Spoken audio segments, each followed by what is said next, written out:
Israel സംഘർഷമാകട്ടെ മറ്റൊരു തലത്തിലേക്ക് കടക്കുകയാണ്. ഇറാന്റെ പരമോന്നത നേതാവ് ആയത്തുള്ള അലി ഖമേനിയുടെ മരണത്തോടു കൂടി തന്നെ ഇനി ഭരണം ആരുടെ കയ്യിലാകുമെന്നതിൽ ഇതുവരെയും വ്യക്തത വന്നിട്ടില്ല.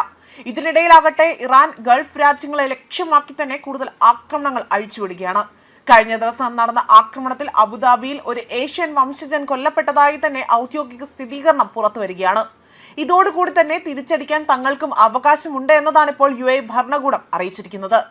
ഇറാനിയൻ ആക്രമണത്തിനെതിരെ പ്രതികരിക്കാൻ തങ്ങൾക്ക് പൂർണ്ണ അവകാശമുണ്ട് എന്നും UAE വ്യക്തമാക്കി.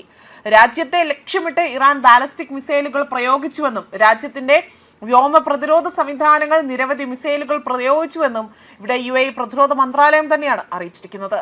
അതേപോലെ തന്നെ ആ ഒരു രീതിയിൽ UAE ശക്തമായി തന്നെ അപലപിക്കുകയും ചെയ്തു.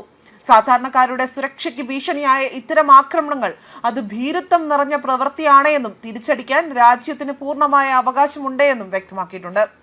വിമാനങ്ങളുടെ സുരക്ഷ ഉറപ്പാക്കുന്നതിനുള്ള മുൻകരുതൽ നടപടിയായി തന്നെ UAE വ്യോമപാത താൽക്കാലികമായി തന്നെ അടച്ചതായി UAE ജനറൽ സിവിൽ ഏഷ്യൻ അതോറിറ്റിയാണ് അറിയിച്ചിരിക്കുന്നത്.